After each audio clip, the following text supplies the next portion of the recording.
네, 오늘 하나님 말씀은 성경 창세기 3장에 있는 말씀입니다.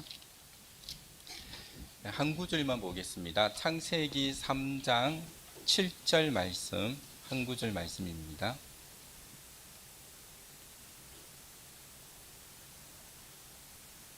네, 창세기 3장 7절.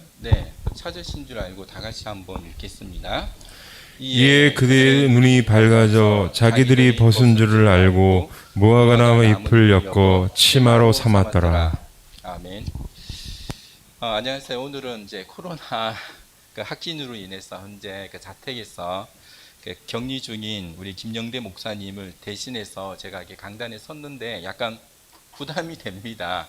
왜냐하면 제가 이해하고 있는 목사님은 굉장히 세심하시고 자세하게 꼼꼼하게 말씀을 전하시기 때문에 제가 이 자리에 말씀을 전한다는 게 사실은 약간 좀 부담이 됩니다.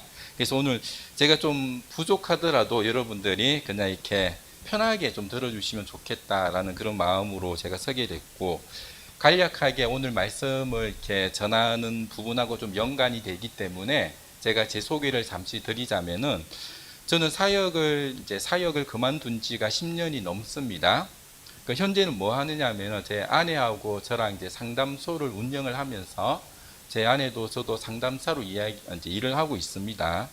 상담을 공부하게 된 계기가 뭐냐면, 저희 아내가 결혼하기 전에 상담을 먼저 공부를 하고 있었어요. 그래서 결혼을 하고 난 다음에 참 많이 싸웠어요. 저희 아내랑 참 많이 다투기도 하고 굉장히 많이 힘들었어. 저희 아내가 저 인간 한번 진짜 제대로 인간 한번 만들어 봐야 되겠다라는 그런 마음을 먹고, 돈은 없지만 상담 공부를 시켜서 제가 일반 대학원에 다시 진학을 해서 상담 공부를 하게 되고 여기까지 오게 됐습니다. 그래서 오늘 제가 제목을 성경과 상담, 그렇게 제목을 잡았습니다.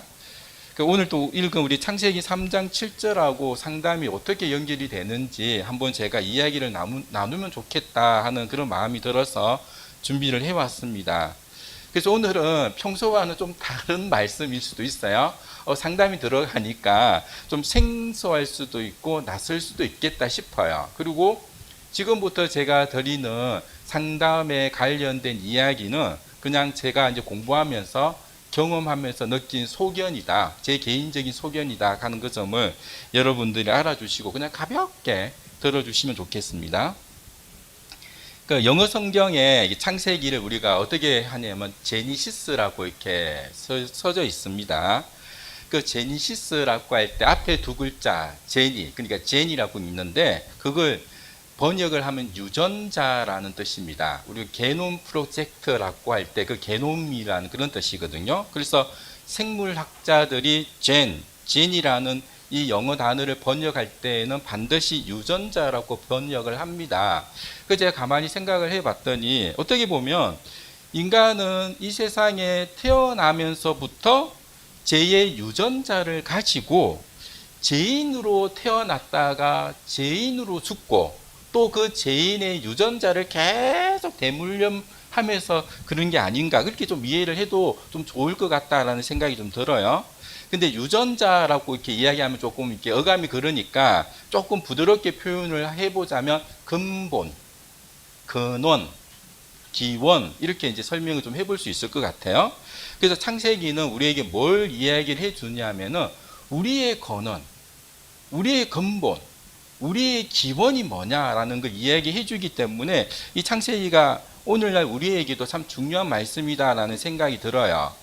아무튼 창세기 앞에 제니시스에서 제니는 유전자라는 그런 뜻이고 뒤에 시스는 화라는 뜻입니다. 이 무슨 뜻이냐면은 현지화, 현실화, 객관화 할 때 그 하자예요. 그러니까 제니시스, 창세기, 굳이 이렇게 풀어 설명해 보자면은 근본에 대한 근본화, 모든 걸 근본적으로 한번 보겠다는 뜻이에요.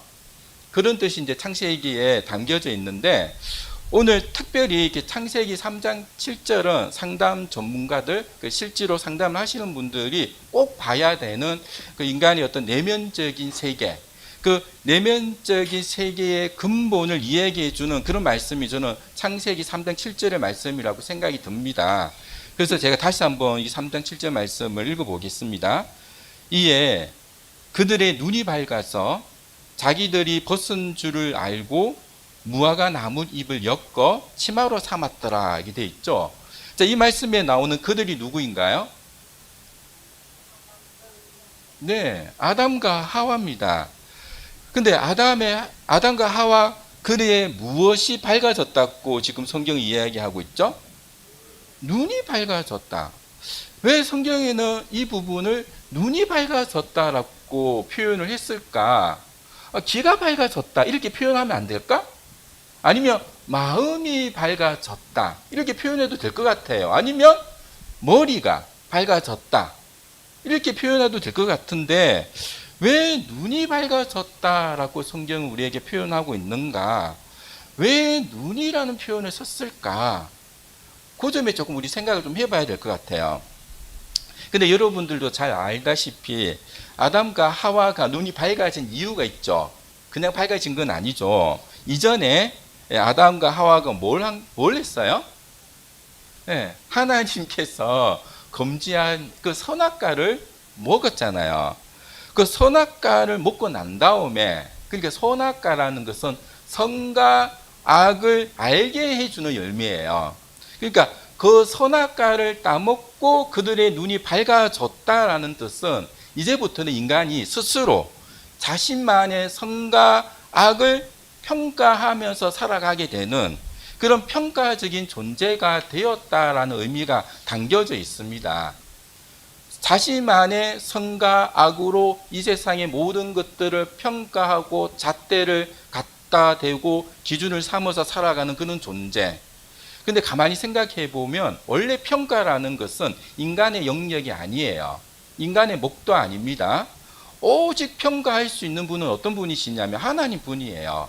이것이 선이고 악이다 이야기할 수 있는 분은 유일하신 분이 하나님이신데, 그런데 이 아담과 하와가 하나님의 말씀을 어기고 선악과를 따먹는 그 순간부터 아담과 하와뿐만 아니라 그 위에 모든 인류들이 마치 하나님이 된 것처럼, 심판자가 된 것처럼 자신들이 생각하는 선과 악으로 이 세상을 판단하면서 살아가는 존재로 살아가게 되었다는 거, 이게 죄의 증거다라고 성경은 우리에게 말씀해 주고 있어요.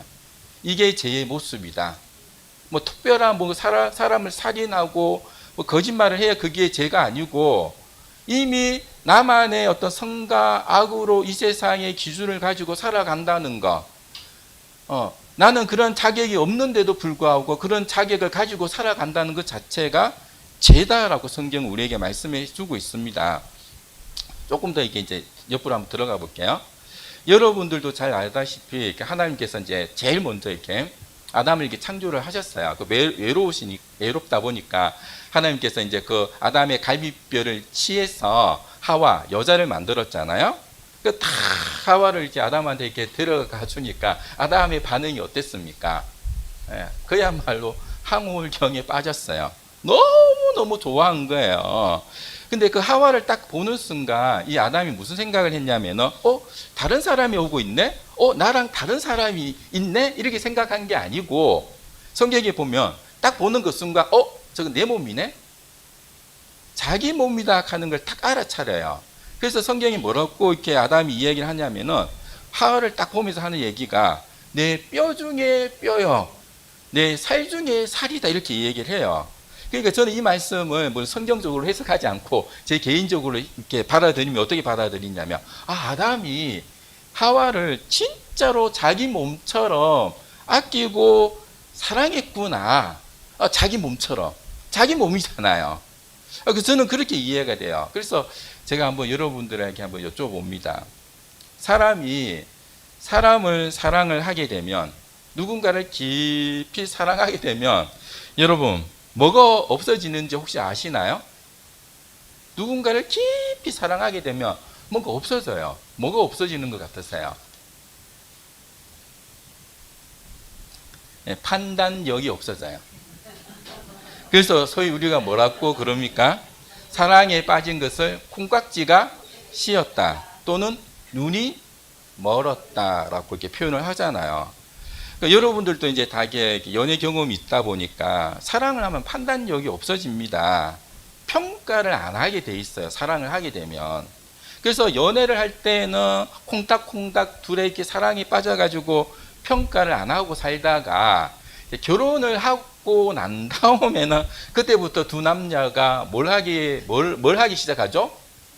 네, 평가를 하기 이제 시작하게 되는 거죠. 그래서 아무리 서로가 사이가 좋고 아무리 사랑하고 뜨겁게 사랑했다 하더라도 결혼해가지고 1년에서 3년 정도가 지나가면 그 낭만적 사랑이 다 없어져요. 이 과학적인 거예요. 왜냐하면 더 이상 그 낭만적인 호르몬이 우리 몸에서 분비가 되지 않는다고 합니다. 그 낭만적 사랑이 이제 없어지다 보니까 두 사람이 이제 뭐를 보기 시작하냐면은 서로에 대해서 평가를 하기 시작을 합니다. 당신이 어쩌고 저쩌고 어쩌고 저쩌고 당신 탓이잖아. 당신이 잘못했잖아. 그렇게 되면서 서로 싸우게 되고 갈등도 일어나게 되는데 여기서 우리가 좀 기억을 해야 될 것은 사랑이라는 게 진짜 놀라운 현상이잖아요. 예. 그렇지 않나요? 사랑에 우리가 당겨져 있다는 것은 굉장히 놀라운 현상입니다.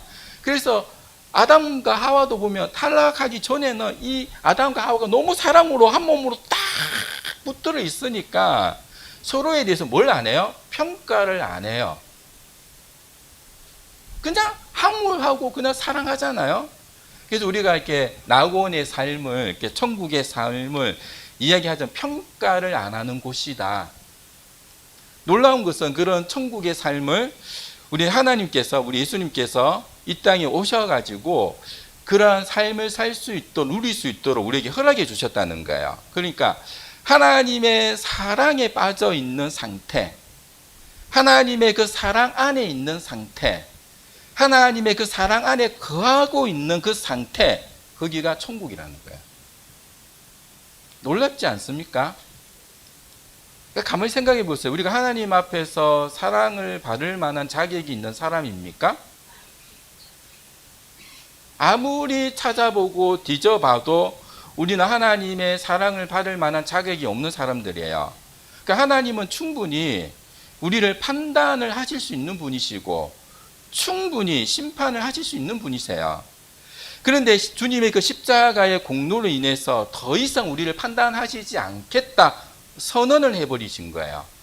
100% 완전히 문드러진 우리 죄인 같은 우리를 온전히 수용하고 사랑해주고 받아주시고 모든 걸 주시면서 심지어는 자신의 목숨까지 아깝지 않다고 그러면서 대속의 보혈을 흘려주셨잖아요.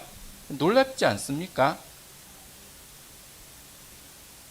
하나님께서 우리를 사랑하시는데 사랑에 눈이 멀었어. 더 이상 우리를 평가하시지 않겠다 하시는 거예요. 사랑에 눈이 멀었어. 우리가 잘나서 그런 게 아니고 그 얼마만큼 하나님이 우리를 사랑하실까 상상이 안 돼요. 아무리 상상을 하려고 해도 안 돼요. 그 큰 은혜와 그 사랑은 우리가 상상이 안 돼요. 감당할 수 없어요. 사랑에 눈이 멀어서 우리를 사랑해 주셨다. 참 놀라운 거죠.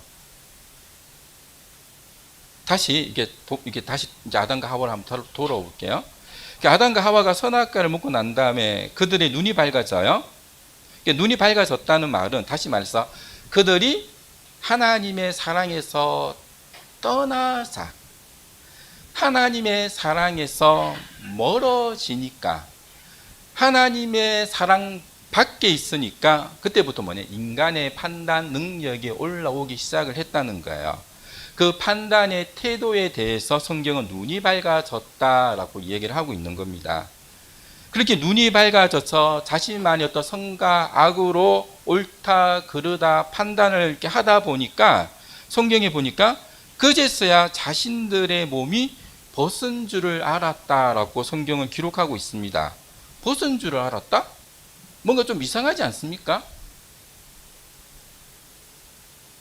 애당초 아담과 하와는 에덴 동산에서 살면서 다들 벌거벗고 살았어요.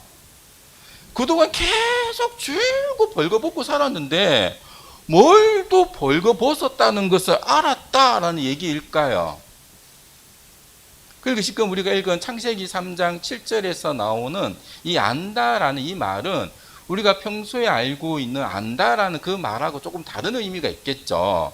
그러면 여기서 말하고 있는 이 안다는 의미는 그냥 물리적으로 우리가 아는 안다는 의미는 아니란 얘기예요. 아, 내가 지금 옷을 입었느냐? 아니면 내가 옷을 안 입고 있느냐? 이것을 알고 있다라는 그런 뜻이기보다는 다른 뜻이 있다는 것이겠죠. 그럼 뭘 알았다는 걸까요? 이 아담과 하와가. 그게 오늘 우리가 다루고 있는 그들의 눈이 밝은 거하고 같이 연결해서 이해를 하면 좀 좋을 것 같아요. 그러니까 선악과를 먹고 눈이 밝아져서 자신들이 벌거벗었다라는 것을 알게 되었어요. 이걸 제가 조금 고쳐서 이야기하면 선악과를 먹고 눈이 밝아져서 서로를 판단하기 시작했고 서로를 평가하기 시작했다는 것을 알게 되었다라고 저는 이렇게 한번 이해를 하고 싶어요. 지금 이 이야기가 오늘 이제 제가 여러분들하고 진짜 나누고 싶은 중요한 주제예요. 그러니까 흔히 여성들, 아니 남성들도 마찬가지입니다만은 자신의 벌거벗은 몸을 다른 사람들에게 노출이 되는 순간 우리가 어떤 느낌을 가지냐면 수치심을 느낍니다. 이게 수치심이라는 감정은 굉장히 중요한 감정이에요.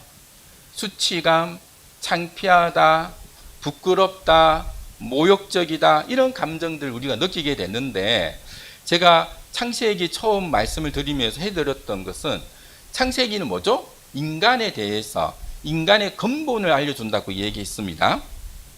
이걸 마음에 담아두고 한번 들어보세요. 상담에서는 사람이 지금 마주하고 있고 사람이 겪고 있는 고통을 파고 들어가다 보면 가장 깊은 곳에 그 가장 깊은 곳에 숨어 있는 하나의 감정으로 이렇게 만나게 되는데 그 하나의 감정을 수치심이라고 이야기를 합니다. 다시 말해서 사람의 마음 깊은 곳을 들여다보게 되면 상담학적으로 결국 사람의 마음 속에 뭐가 들어있느냐 하면 수치심이 들어가 있다. 그래서 어떤 사람이든지 간에 수치심이 1도 없는 사람은 이 땅에 아무도 없다는 얘기예요. 다시 말합니다. 상담에서는 인간의 마음 깊은 곳을 들여다보면은 그 깊은 곳에 언제나 수치심이 자리 잡고 있다는 거예요. 이 수치심 때문에 사람이 고통을 받는다라고 이야기하는 게 상담이에요. 근데 여러분, 이 수치심은 어떻게 생겼나요? 상담에서 이야기하는 건 따로 있어요. 그런데 오늘 성경은 우리에게 뭐라고 이야기를 하고 있죠? 이 수치심이 어떻게 생겨난 거죠?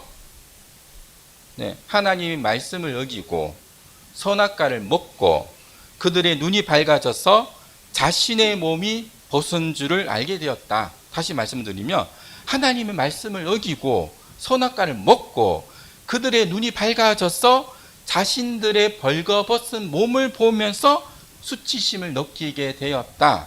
그러니까 우리가 느끼는 수치심은 우리의 죄와 연관이 있다는 거야. 우리가 죄를 짓지 않았다면 이 수치심을 느낄 필요가 없는 거죠. 우리가 수치심을 가지고 있다는 것은 이건 우리의 죄의 결과라는 거예요. 죄악으로 떨어지면서 자기의 몸을, 자신의 인생을 평가하기 시작을 했다는 거예요. 어떻게 평가를 합니까? 아담과 하와는 내 몸이 어떻다라고 그들이 평가를 했을 것 같아요? 수치스럽다, 창피하다, 부끄럽다, 초라하다. 그렇게 자신의 몸을 평가를 한 거죠. 그래서 무화과 나무 잎을 엮어서 치마로 엮었다라는 것을 상담적으로 풀어보자면은 수치심이 발동이 되었구나. 근데 성경에서 말하고 있는 이 수치심은 언제나 뭐하고 관계가 있는가 하면은 완벽한 기준하고 관련이 있는 게 수치심이에요. 사람은 완벽한 존재가 아니에요. 그래서 늘 완벽해지고 싶은 마음이 우리 속에 늘 존재해 있어요. 그러니까 완벽하지 못한 나, 불완전한 나, 그런 자신의 연약한 나를 이렇게 들여다보고 있으면 수치심이 생긴다는 거예요.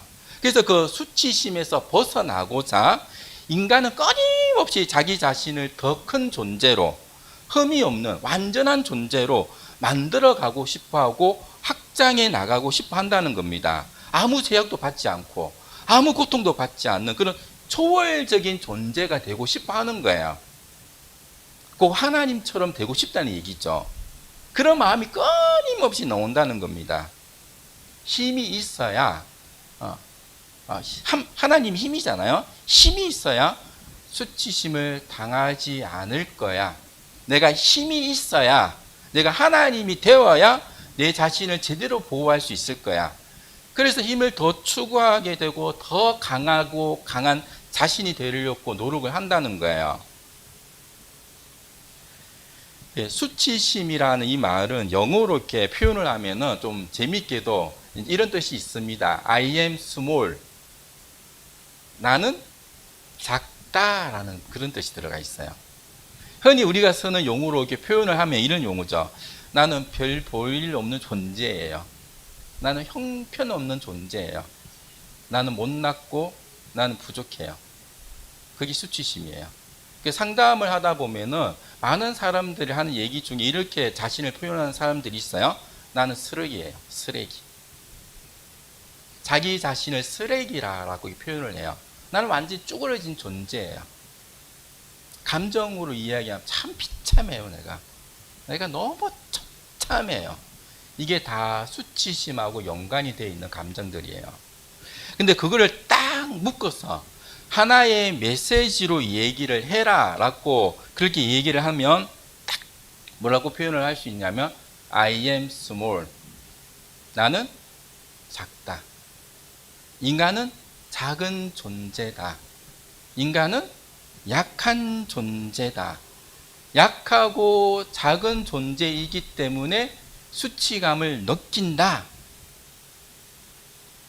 인간은 작아요. 인간은 약해요. 그런데 그 약한 자기를 그냥 보고 있을 수가 없는 거예요, 사람들이. 그 약한 자기 때문에 고통이 밀려오는 걸 참을 수가 없는 거예요. 그래서 어떻게 해요? 발부둥치죠. 힘 있는 존재, 더 큰 존재로 마치 하나님처럼 되고 싶은 그런 마음으로 살아간다는 거죠. 내가 권력을 많이 가지고 있으면, 내가 돈을 많이 벌면, 내가 유명인이 되고, 내가 지식을 많이 알고 있으면 내가 마치 큰 사람이 된 것처럼 그렇게 착각을 하고 행동을 해요. 모두가 이 세상 사람들이 나를 VIP 대접해 주길 원해요. 그래야 수치심을 덜 느낀다는 거죠. 그래서 자꾸 힘 있는 사람이 되고 싶은 거예요. 더 완전한 사람이 되고 싶은 거예요. 많은 사람들이 나를 존중하고 나를 인정해주고 나를 우러러 보기를 원하는 거죠. 평가받기 싫다는 거예요. 판단받는 자리에서 나는 벗어나고 싶다는 거예요. 우리가 한국교회를 이렇게 많이 비난을 하죠. 왜 많이 비난을 하냐 하면은 교회마저도 십자가의 정신을 버리고 세상 사람들하고 똑같이 성공에 미쳐 있어요. 이 땅에서 우리 VIP로 살아야 됩니다. 약한 존재가 아니고 힘 있는 자로 살아야 돼요. 강한 존재로 살아야 돼요. 그러면 집단 체면을 시켜가지고 교회들이 오히려 앞장서서 사람들을 그런 성공의 자리를 계속 내다 미는 거예요. 그거는 아담과 하와가 밟은 길이에요. 내가 하나님처럼 되고 싶은 그 욕심 때문에 선악과를 딱 따먹는 그 순간 내가 좀 더 강해지고 싶다는 하나님의 판단은 싫어. 이제 내 판단으로 살 거야. 그런 삶의 태도가 제약의 모습인데도 불구하고 서로 더 크기 위해서 한국교회가 아우성처럼 막 서로 경쟁을 하니까 그래서 참 가도 너무 잘못 간다. 그런 생각이 든다는 거죠. 난 약한 존재로 살고 싶지 않아. 그 누구도 나를 평가하거나 판단해서는 안 돼. 나는 더 큰 힘을 추구하며 살 거야. 이 모든 것은 자신의 수치심을 가리기 위한 재성에서 나오는 거예요. 우리는 날마다 주님이 지신 십자가를 지고 자기를 부인하며 살아야 돼요. 왜요? 우리도 DNA를 받았어요. 아담의 유전자. 모든 순간 하나님처럼 살고 싶은 그 유혹에 우리가 늘 노출되어 있어요. 그 창세기 3장 5절에 보면 그런 말씀이 나오잖아요. 뱀이 아담과 하와를 유혹할 때 너희가 그것을 먹는 날에는 너희 눈이 밝아서 하나님같이 된다. 얼마나 메리트 있는 말씀이에요. 하나님처럼 된다. 우리도 마찬가지. 이 메리트, 이 유혹 거부할 수 없습니다. 그 유혹에 매일 노출되어 살아가요. 그 누구의 평가도 싫어. 그 누구의 판단도 싫고 그 누구의 심판도 받기 싫어. 하나님이 왜 나를 심판해? 하나님 무슨 자격이 있어 나를 심판해? 이게 사는 게 세상 사람들이잖아요. 그리고 우리도 돌아와 봐야 돼요. 나도 내 삶의 주인이 누구예요? 나도 나만의 기준을 가지고 나만의 선과 악을 기준으로 잣대를 삼으면서 다른 사람들을 평가하면서 그렇게 살아가잖아요. 그런데 우리는 인간인지라 그런 평가와 판단 가운데 있다 보면 좌절을 하게 되고 그 좌절의 감정을 파고 들어가다 보면 우리가 만나는 감정은 수치심이라는 거예요. 그러면 우리는 하나님 앞에 어떻게 살아야 됩니까? 나는 별 볼 일 없는 존재야. 나는 부족한 존재야. 나는 그야말로 형편없는 존재야. 내 자신이 아주 작은 존재야. I am small. 나는 죄인이야 라는 걸 인정하며 살아가야 돼요. 내게는 희망이 없어. 희망이 있다면, 소망이 있다면 우리 주님에게만, 그 십자가에게만 소망이 있음을 보여주는 게 우리의 삶의 목표예요. 그러니까 우리가 인생을 살아가면서 우리가 붙들어야 될 건 뭘 붙들어야 되냐면 나를 크게 만들어주는 거, 나를 확장시켜주는 거, 내가 VIP 대접받는 거, 이걸 붙들어야 되는 게 아니고 나의 약함을 붙들어야 돼요. 나의 죄인됨을 붙들어야 돼요. 그래서 매 순간 나는 하나님의 은혜가 아니고서는 살아갈 수 없는 존재구나 하는 걸 알아야 돼요. 혹 설령 우리가 살아가면서 하나님이 세워주신 자리가 좀 가난한 자리라 하더라도 아니면 굉장히 큰 부자의 그 부유한 자리라 하더라도 어떤 자리에 있든지 내 삶의 의미는 오직 부자가 되고 그 부를 유지하는 거고 내 삶의 가치는 오직 힘뿐이야. 온리 힘뿐이야. 이런 삶은 우리가 추구할 그런 삶이 아니라는 거죠. 여기서 약간 이렇게 분별이 필요해서 제가 설명을 굳이 이제 한번 드리자면은 상담에서 이렇게 사람들이 찾아와서 제가 못났어요, 제가 부족해요, 제가 별 볼 일 없어요, 제가 쓰레기 같아요 라고 할 때 이 개념들은 다 어디에서 오는가 하면은 다른 사람들하고의 관계에서 와요. 혹은 다른 사람들하고 비교하면서 생기는 개념입니다. 자꾸 다른 사람들하고 이게 비교하다 보니까 못난 자기의 모습을 보게 돼요. 남이 지금 60평에 사는데 나는 20평에 살아. 남은 1시간 공부하는데 이만큼 하는데 난 10시간을 해도 이만큼 못해. 그 남과 비교를 하다 보니까 찌질한 자신의 모습을 보게 돼요. 거기서 고통이 찾아오는 겁니다. 그러나 주님의 백성인 우리가 말하는 내가 못났어요, 내가 부족해요, 이거는 다른 사람하고 비교해서 내가 다른 사람보다 내가 가진 것이 적기 때문에 내가 다른 사람들보다 내가 가진 능력이 떨어졌어, 내가 다른 사람들보다 내 재능이 부족했어, 내가 다른 사람들보다 가진 힘이 부족해서 그래서 내가 부족해요, 못났어요 그렇게 이야기하는 게 아니고 우리가 무엇을 가지고 있든지 간에 우리가 어떤 존재로 살아가든지 간에 가난하든 부자든 잘났든 못났든 뭐 남자든 여자든 나이가 많든 뭐 나이가 적든 상관없이 우리는 하나님 앞에서는 약자다. 우리는 하나님 앞에서는 못났다. 우리는 하나님 앞에서는 부족한 존재다. 우리는 하나님 앞에서는 죄인이야. 우리는 근본적으로 죄인됨을 인정하기 때문에, 그래서 세상 사람들이 말하는 자신의 못난과는 조금 다른 개념이다 하는 거 여러분들이 좀 알아주셨으면 좋겠습니다.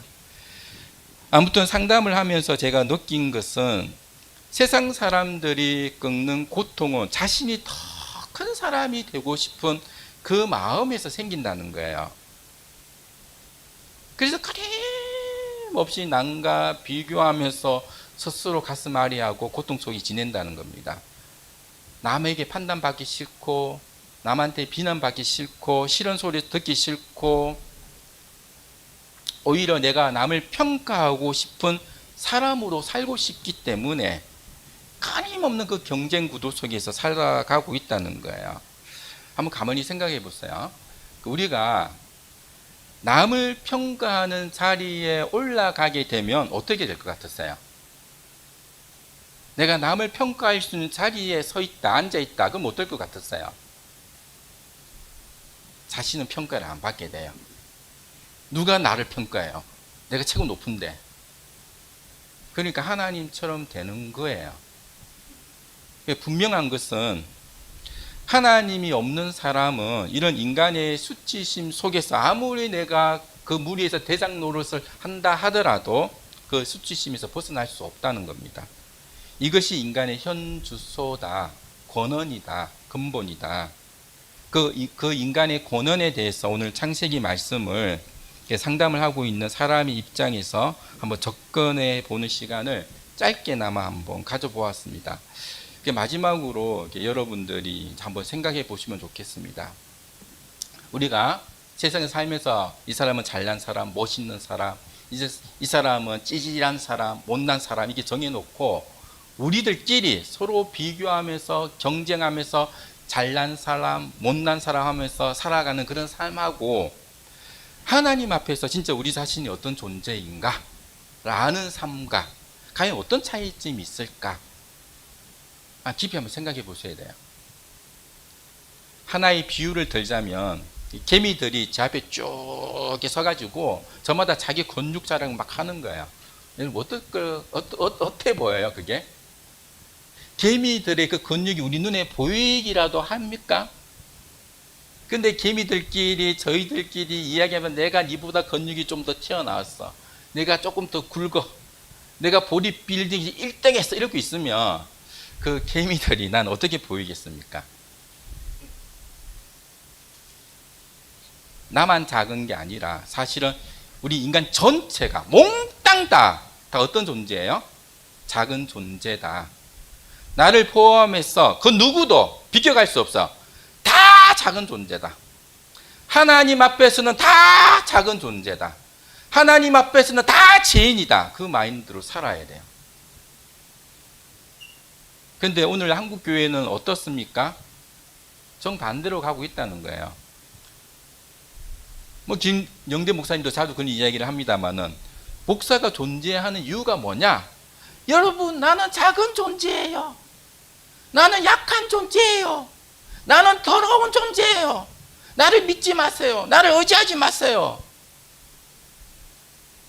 그런데 이렇게 약하고 더러운 존재도 하나님의 은혜로 살아갑니다 하는 걸 보여주는 삶의 샘플, 모델로 하나님이 세워두신 건데 오늘날 한국 교회 목회자들은 완전히 그 반대로 가고 있다는 거죠. 더 능력, 더 큰. 근데 그 경쟁이 미쳤어요. 내가 너무 못 따라가겠더라고요. 저는 그 경쟁에 도태가 됐죠. 그렇게 경쟁해서 남의 머리 위에 쓰고 남을 평가하고 너도 잘 나가고 싶으면 내대로 해. 너처럼 살면 안 돼. 그렇게 힘 있는 사람처럼 살고 싶어 하고 수치심에서 벗어나려고 하는 그런 인생을 경쟁주로 살고 있어요. 그런 목회자 밑에 교인들은 두말이 필요가 없겠죠. 그래서 성경에서 벗어나다 한참 벗어났다. 아무튼 오늘 이제 말씀을 마무리하면서 우리 모두는 권원적으로 하나님 앞에서는 작은 존재다, 죄인이다. 그렇기 때문에 날마다 자신의 십자가를 지고 우리의 주인은 오직 주님뿐이고 우리의 하나님은 오직 하나님뿐이고 우리를 평가하고 심판하실 분은 오직 하나님뿐이고 그래서 우리가 가지고 있는 유일한 지혜는 예수 그리스도의 십자가고 우리가 자랑할 수 있는 유일한 힘도 예수 그리스도의 십자가고 우리가 자랑할 수 있는 유일한 부귀도 예수 그리스도의 십자가고 우리가 자랑할 수 있는 유일한 능력도 예수 그리스도의 십자가라는 거예요. 그걸 믿음으로 살아가는 사람이 하나님의 자녀이겠죠. 그렇죠? 네, 기도하겠습니다. 하나님 아버지, 오늘도 말씀을 통해서 우리가 어떤 존재임을 깨닫게 됩니다. 그토록 낯짝이 두꺼운 존재이었음을, 교만한 존재이었음을, 죄를 숨을 쉬듯 물을 마시듯 그렇게 짓고 있으면서도 나의 죄를 인식하지 못하고 내 잘난 맛으로 더 힘있는 사람이 되고픈 그 마음에 세상의 안목과 종욕에 빠져 살았던 저희들임을 고백합니다.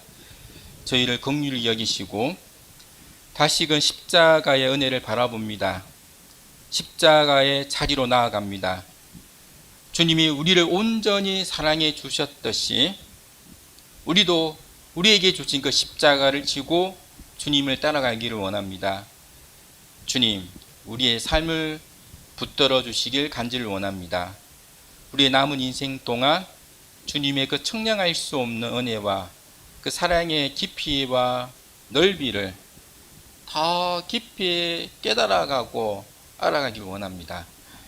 주의 말씀으로 우리를 가르치시고 주와 함께 동행하는 삶의 기쁨이야말로 참된 기쁨임을 믿음으로 고백하며 우리의 주인 되시고 우리의 하나님 되신 우리 주 예수 그리스도 이름으로 기도드리옵나이다. 아멘.